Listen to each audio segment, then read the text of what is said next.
기도합니다. 아멘. 오늘 저희가 함께 묵상할 말씀은 고린도전서 7장 1절부터 11절까지의 말씀입니다.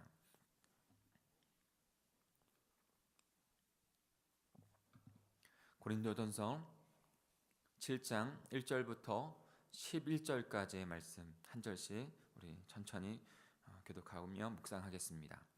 너희가 쓴 문제에 대하여 말하면 남자가 여자를 가까이 아니함이 좋으나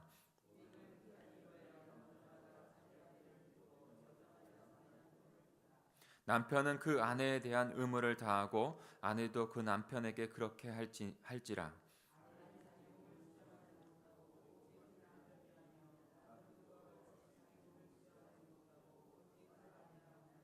서로 분방하지 말라. 다만 기도할 틈을 얻기 위하여 협의상 얼마 동안은 하되 다시 합하라. 이는 너희가 절제 못함으로 말미암아 사단이 너희를 시험하지 못하게 하려 함이라. 나는 모든 사람이 나와 같기를 원하노라. 그러나 각각 하나님께 받은 자기의 은사가 있으니 이 사람은 이러하고 저 사람은 저러하니라.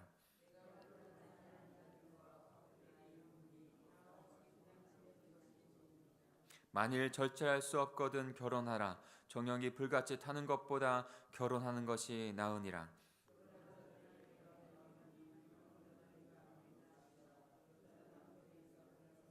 같이 있습니다. 만일 갈라섰으면 그대로 지내든지 다시 그 남편과 합하든지 하라. 남편도 아내를 버리지 말라. 아멘. 지난번에도 한번 말씀드렸던 것처럼 고린도 전서가 참으로 우리에게 감사한 것은 우리들의 인생의 여러 가지 부분들, 당면을 할 수밖에 없는 부분들을 너무도 세밀하게 다루면서 생명의 말씀, 그 생명의 원리를 따라서 살아갈 수 있도록 인도해 주기 때문이라는 것을 말씀드렸죠. 그래서 어떻게 세부적인 그 문제에 직면하여 있으면서도 하나님의 거룩한 뜻을 따라서 그 하나님의 방법대로 살아가 행복한 주의 백성이 되는지 그 길을 제시하고 있기 때문입니다. 그러기에 2000년 전에 고린도 교인에게도 너무나 소중한 말씀이었고 그 시대에는 상황은 그런 악한 제약의 원리들은 변하지 않았기 때문에 지금 현재를 살아가는 우리에게도 이 말씀은 너무나도 소중하고 귀한 말씀이 되는 것이죠.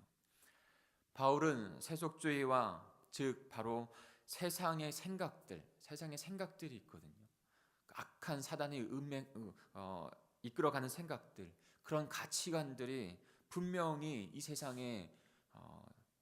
세상을 이끌어가고 있습니다. 그래서 그 가치관들과 그 세상의 생각들로 교회도 또한도 그것으로 무너뜨리려고 하는, 그 고린도 교회도 그것을 통해서 무너뜨리려고 했거든요. 근데 지금 이 상황에서도 수많은 교회들이 그것으로 무너지는 모습들도 보지 않습니까? 그러니까 여전히 그런 위협들은 있는 것입니다. 특히 5장에서부터 세속주의적인 그 음행의 누룩이 어떻게 교회에 침투할 수 있고 그 침투된 누룩이 어떻게 번져가서 사단의 그 위협을 통하여 이루어지고 있는, 교회를 무너뜨릴 수 있는지 보여주고 있는 것이죠. 바울은 그것을 너무나도 잘 알고 있었습니다. 그래서 그 모습 현상을 보면서 교회 전체가 누룩화되어지는 그런 현상이 일어날 것을 알고 있었기 때문에 고린도 교회에게 보다 강력하게 말씀을 지금 전해주고 있는 것이죠. 특히 그 당시의 세속주의적인 그런 생각들 가운데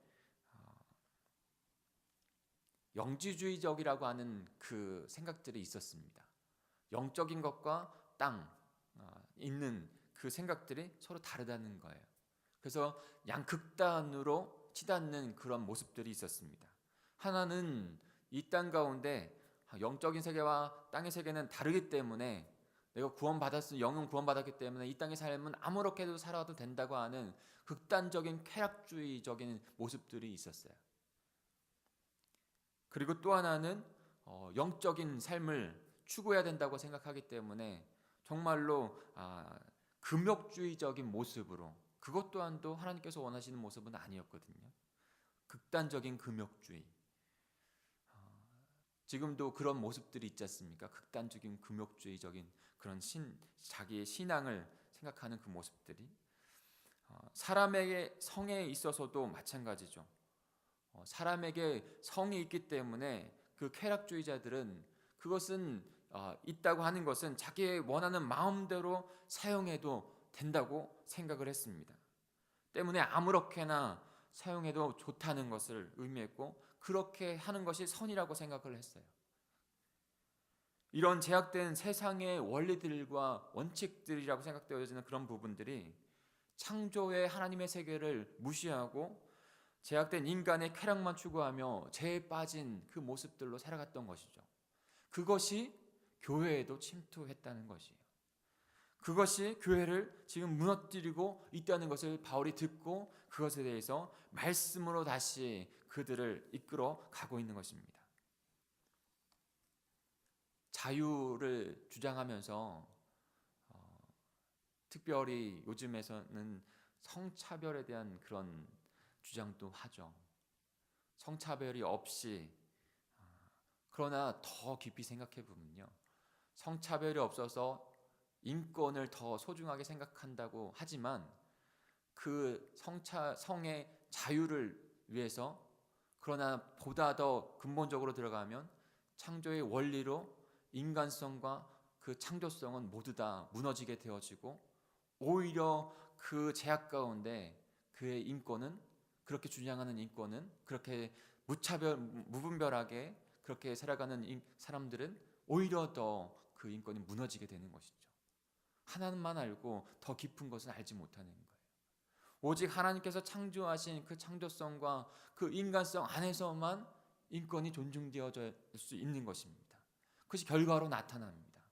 그것을 따르지 않으면 그 결과 또한도 그에게 악한, 무너지는, 파괴되는 결과로 불러일으킬 수밖에 없다는 것을 우리는 분명히 깨달아야 됩니다.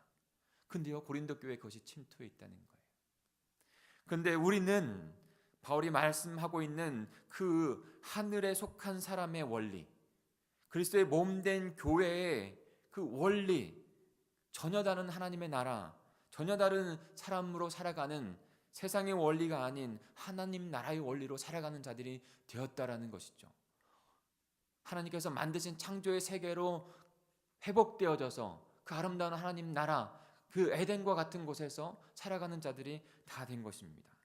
그렇게 살아가야 한다고 바울은 지금 우리들에게도 동일하게 말씀하고 있는 것이에요. 고린도전서 6장 19절 20절을 한번 그 원리 가운데 있는 말씀, 어저께 묵상한 말씀인데요. 같이 다시 한번 읽어보겠습니다. 시작. 너희 몸은 너희가 하나님께로부터 받은 바 너희 가운데 계신 성령의 전인 줄 알지 못하느냐. 너희는 너희의 자신의 것이 아니라 값으로 산 것이 되었으니 그런즉 너희 몸으로 하나님께 영광을 돌리라. 하늘에 속한 자, 그리스도의 몸된 지체가 된 자, 그 삶의 원리가 우리의 삶의 원리로 적용되어야 한다는 것입니다. 창조 또한도 하나님의 거룩한 모습으로 창조되었고 파괴되어졌지만 예수 그리스도, 성자 예수 그리스도의 그 구원의 사역으로 말미암아 이제 구원받은 자로, 그래서 하나님께서 거하시는 거룩한 전으로 된 자로 오직 주님만이 우리의 주인이시고, 그래서 우리는 하나님의 영광을 위해서만 살아갈 자가 되었다는 것입니다. 하나님의 영광을 드리는 삶의 원리로 살아가야 한다는 것이에요. 세상의 제약의 원리가 아니라.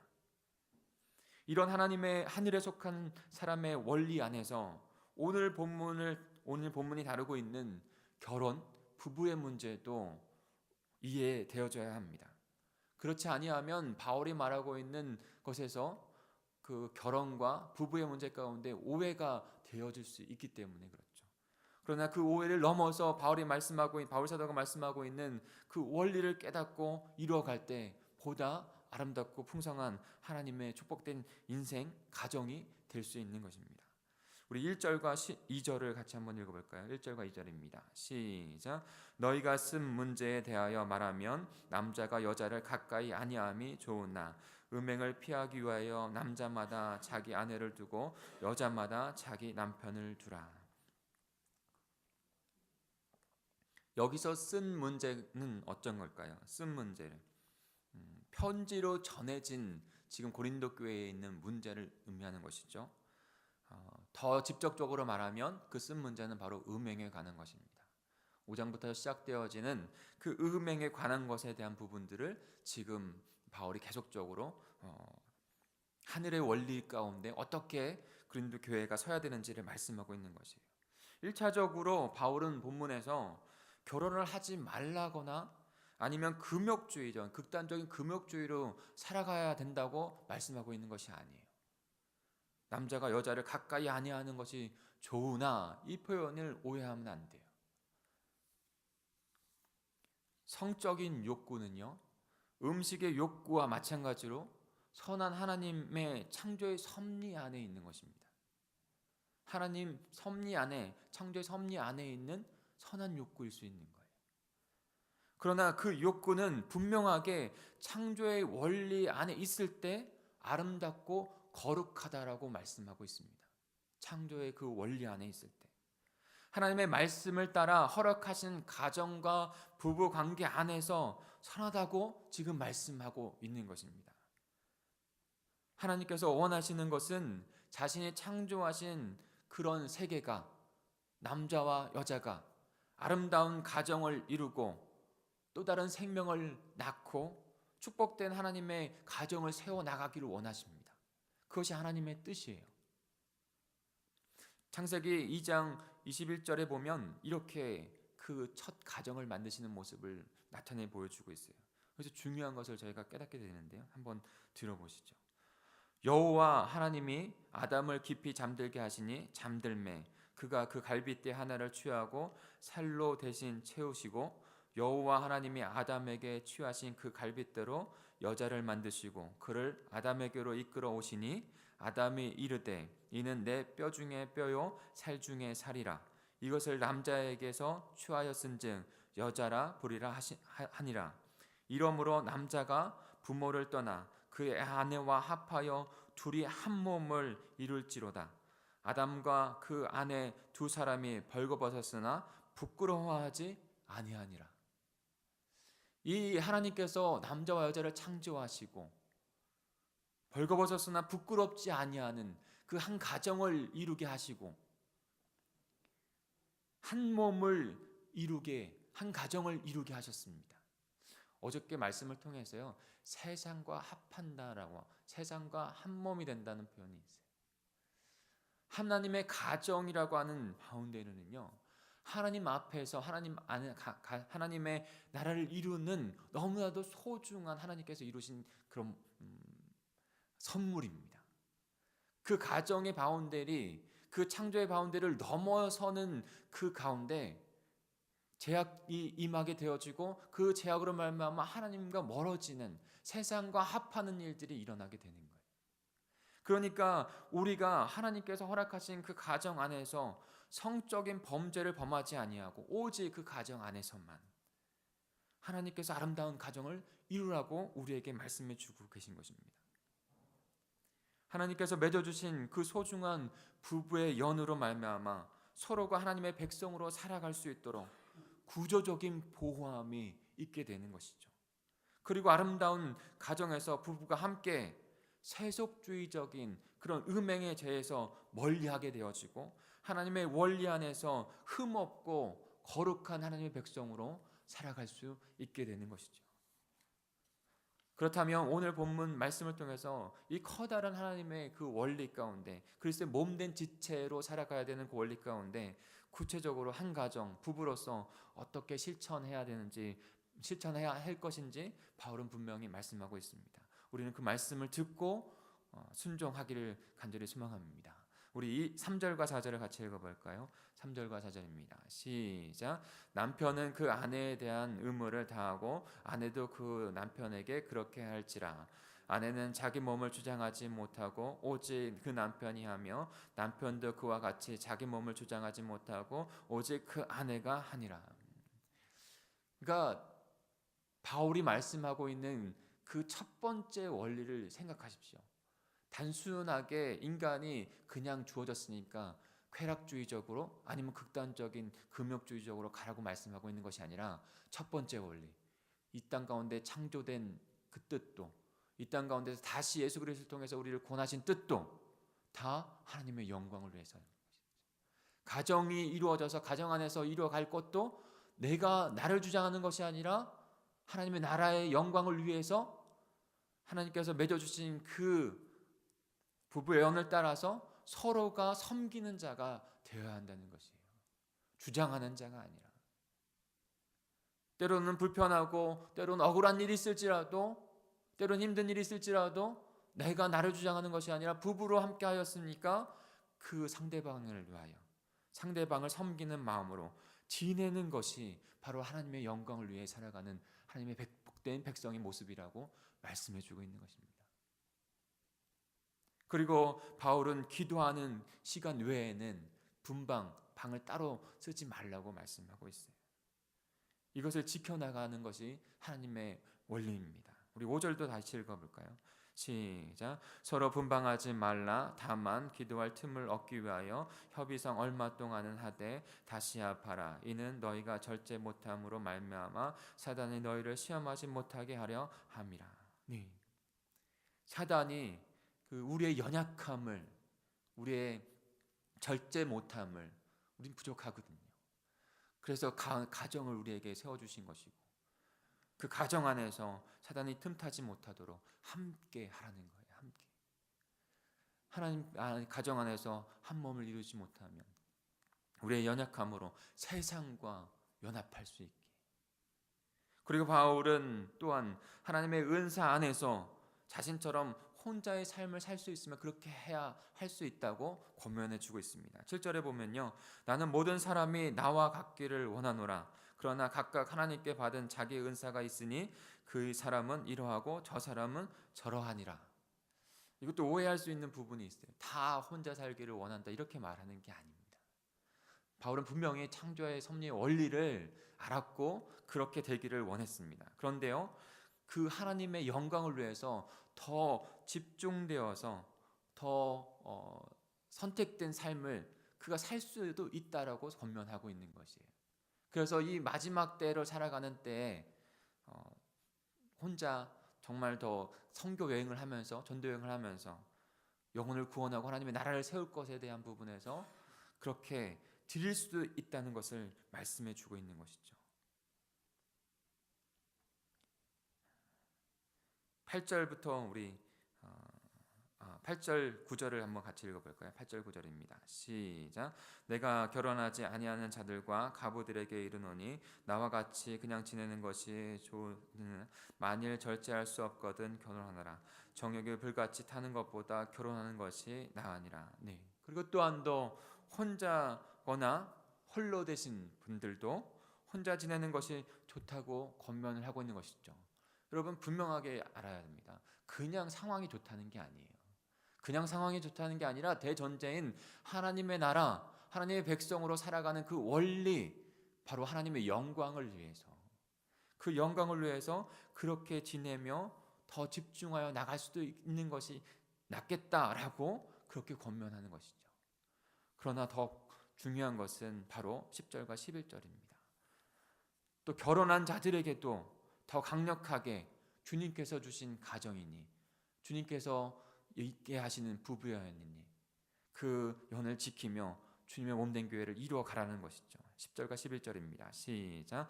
결혼한 자들에게 내가 명하노니 명하는 자는 내가 아니요 주시라. 여자는 남편에게 갈라서지 말고 만일 갈라섰으면 그들을 지내든지 다시 그 남편과 합하든지 하라. 남편도 아내를 버리지 말라.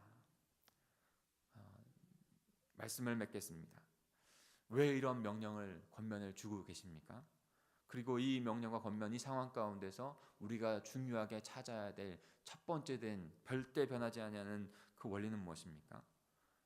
세상과 세속주의가 아니라 세상의 쾌락적인 것을, 그리고 세상의 극단적인 금욕주의적인 그런 모습이 아니라 하나님의 나라에 속한 사람은, 그리스도의 몸된 지체가 된 우리는 하나님께서 우리를 창조하셨고 그리고 타락되어졌지만 죄악 가운데 있었지만 다시 주 예수 그리스도의 그 십자가 부활의 은혜로 하나님의 백성 되게 하셨고 하나님의 자녀가 되게 하셨으니 이제는 주님이 거하시는 성전인 줄 알고 하나님의 백성인 줄 알고 주님을 주인 삼아 온전한 나의 유일한 주인 삼아 나의 모든 영역 가운데서도 특별히 우리의 가정과 부부의 만남 가운데서도 하나님께서 영광 받으시는 삶을 살아가라라고 말씀하고 있는 것이죠.